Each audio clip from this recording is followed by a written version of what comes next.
การนำเมืองอาจสะพรสืบต่อเล็งลงติดตามกวดกาเบิงสภาพน้ำท่วมและผลกระทบในเขตกลุ่มบ้านเจริญไซในครั้งวันที่22สิงหาคม2026ผ่านมาการนำเมืองอาจสะพรแขวงสวรรณเขตนำโดยท่านบุญหลัดลอบานเย็นกรรมการพรรคแขวงเลขาคณะบริหารงานพรรคเมืองอาจสะพรพร้อมด้วยท่านกองแลอ่อนจันทะลือไซห้องเลขาพรรคเมืองประธานคณะกรรมการปกครองเมืองท่านคำมาธรรมวงศ์ห้องเลขาพรรคเมืองประธานกวดกาพรรคหลัดเมืองและภาคส่วนเกี่ยวของเมืองได้ร่วมกันลงติดตามกวดกาและเก็บกำข้อมูลสภาพน้ำท่วมพร้อมทั้งผลกระทบจากภัยพิบัติน้ำท่วมในเขตกลุ่มบ้านเจริญไซหรือเขตจุดสุมแก้งหม่มและจุดสุมนนมีไซในเมื่อก่อนการลงเคลื่อนไหวในครั้งนี้เป็นการแสดงถึงความห่วงใยของการนำเมืองต่อสภาพความเป็นอยู่และการดำรงชีวิตของประชาชนในเขตที่ได้รับผลกระทบขณะการนำเมืองได้ติดตามเบิ่งสภาพน้ำท่วมในเขตบ้านตามเส้นทางเลข10นับแต่บ้านพนมพรจนฮอดบ้านดงขวางในนี้จากบ้านดงขวางหาบ้านโคกกระต่ายและบางจุดของเส้นทางเลขที่10แม่นยังบ่สามารถสัญจรผ่านได้เนื่องจากยังมีน้ำท่วมขังอยู่ตามเส้นทางจึงเฮ็ดให้คณะทีมงานบ่สามารถเดินทางต่อไปได้จากการลงกวดกาพบว่าปัจจุบันในหลายจุดของเขตดังกล่าวยังมีน้ำท่วมขังตามเส้นทางและพื้นที่การผลิตของประชาชนทั้งไร่นาหัวสวนและพื้นที่อื่นสาเหตุสำคัญแม่นระดับน้ำเซน้อยยังบ่ลดลงเต็มที่ประกอบกับเส้นทางหลายจุดได้รับความเสียหายและเปเพจากผลกระทบของน้ำท่วมเห็นให้การสัญจรไปมาของประชาชนพบความยุ่งยากหลายสมควรซึ่งภายหลังการลงกวดกาแล้วการนำขันเมืองจะนำเอาข้อมูลและสภาพความเสียหายที่สำรวจได้ไปวางแผนกำหนดมาตรการแก้ไขอย่างเหมาะสม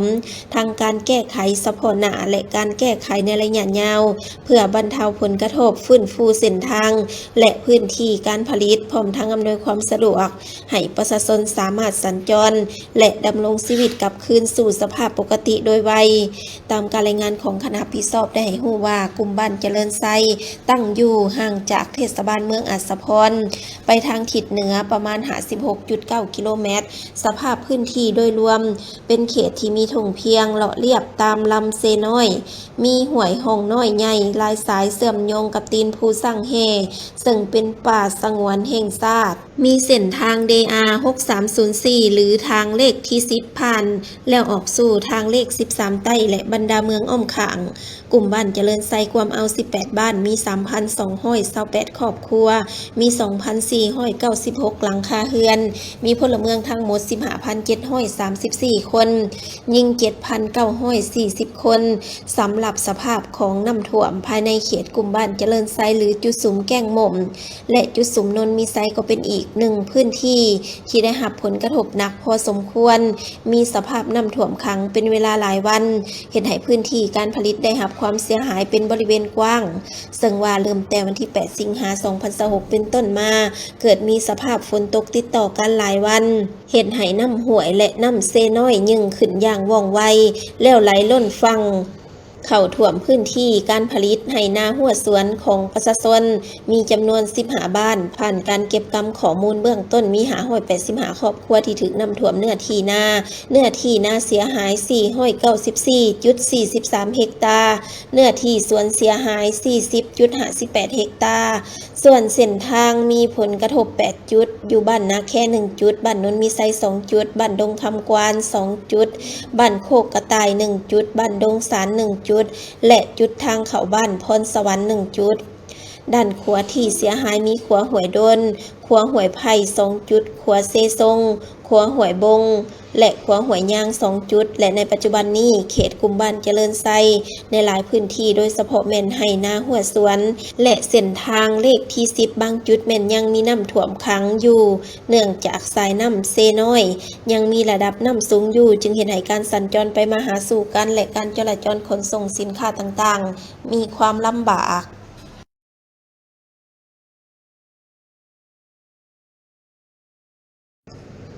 ประธานแนวเราสังศาสตร์แขวงสวรรณเขตลงเคลื่อนไหวเยี่ยมยามและมอบเครื่องบรรเทาทุกข์ให้ประชาชนที่ประสบภัยน้ำท่วม4บ้านเรียบตามแคมแม่น้ำเซบังไฟเมืองไซบุรี ในวันที่20สิงหาคม2026นี้ท่านสาลีวินลาวันกรรมการประจำพรรคแขวงประธานแนวราวสังศาสตร์แขวงทั้งเป็นผู้สี่นำเมืองไซบุรีแขวงสวรรณเขตพร้อมคณะท่านคาราโซลุยบัวทองกรรมการพรรคแขวงเลขาคณะบริหารงานพรรคเมืองไซบุรี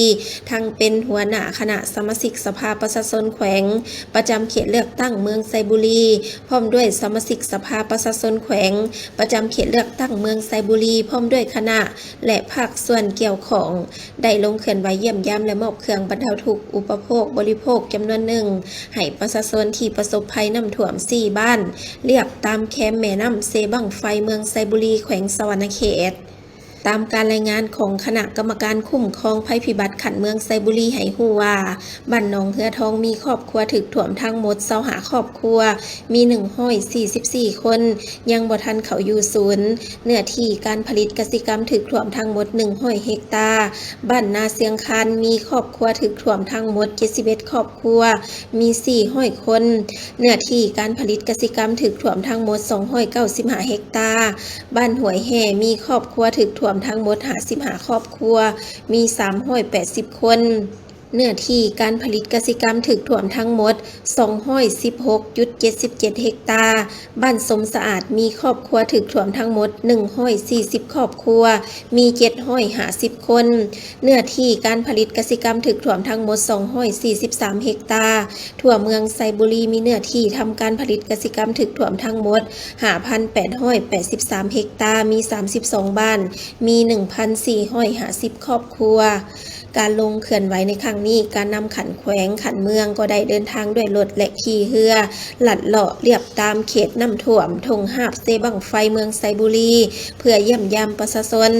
ติดตามกวดกาสภาพน้ำท่วมและมอบเครื่องบรรเทาทุกข์ให้ประชาชนที่อยู่เรียบตามแคมป์แม่น้ำเซบังไฟซึ่งได้รับผลกระทบจากภัยพิบัติน้ำท่วมอยู่บ้านหนองเหือทองบ้านนาเสียงคานบ้านห้วยแห่และบ้านสมสะอาดเครื่องที่นำมามอบในครั้งนี้ประกอบมีน้ำดื่มสะอาด800กว่าแฟกยาปัวพยาธิและยาสามัญประจำบ้านมีเครื่องสำเร็จรูปปลากระป๋องและเครื่องปรุงแต่งอาหารจำนวนหนึ่งเครื่องที่นำมามอบในครั้งนี้แม้นได้มาจากการประกอบส่วนจากภาครัฐจากสังคมจากบุคคลและนิติบุคคลที่ให้การช่วยเหลือเพื่อบรรเทาทุกข์ให้กับผู้ประสบภัยพิบัติน้ำท่วมในครั้งนี้ท่านสาลีวินลาวันยังได้เน้นหนักให้การจะตั้งเอาใจใส่ป้องกันเวรยามอย่างเข้มงวดเพื่อบ่ให้เกิดมีปรากฏการณ์หย่อท่อเกิดขึ้นเน้นให้ทุกภาคส่วนเฝ้าระวังต่อกับสภาพน้ำท่วมและติดตามข่าวพยากรณ์อากาศอย่างใกล้ชิดเพื่อเตรียมพร้อมรอบด้านในการตอบโต้กับภัยพิบัติในครั้งนี้ให้ทันการ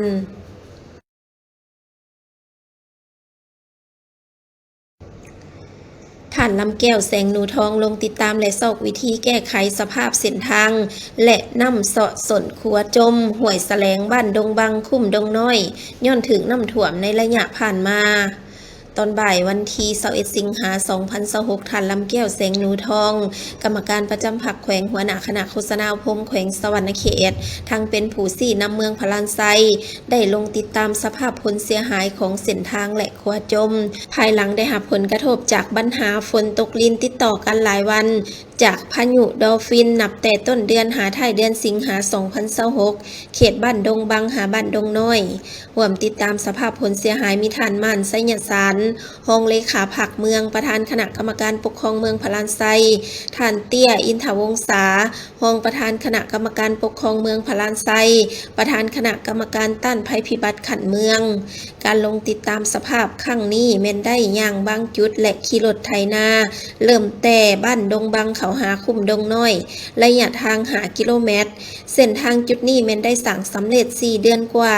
จากโครงการ 3L แต่เนื่องจากเกิดมีสภาพฝนตกหนักติดต่อกันหลายวัน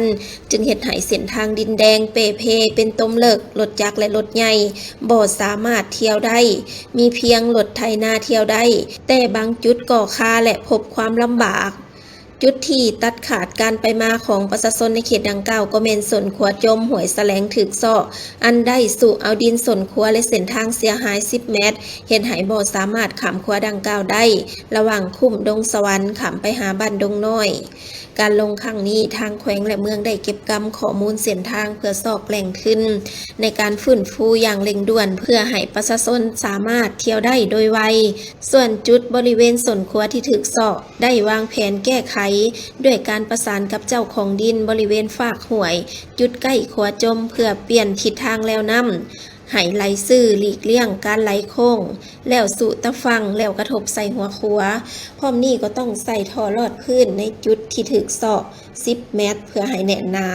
และสามารถรองรับปริมาณน้ำจุดห้วยดังกล่าวเมืองพะลานไซเริ่มได้รับผลกระทบจากพายุนี้ในวันที่ 8 สิงหาคม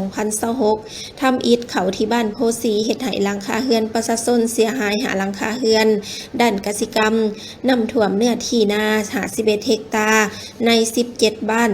201 ครอบครัวเสียหาย 6 เฮกตาร์น้ำท่วมหนองสระเลี้ยงปลา 8 หนองด้านพื้นฐานโครงสร้างเส้นทางคมนาคม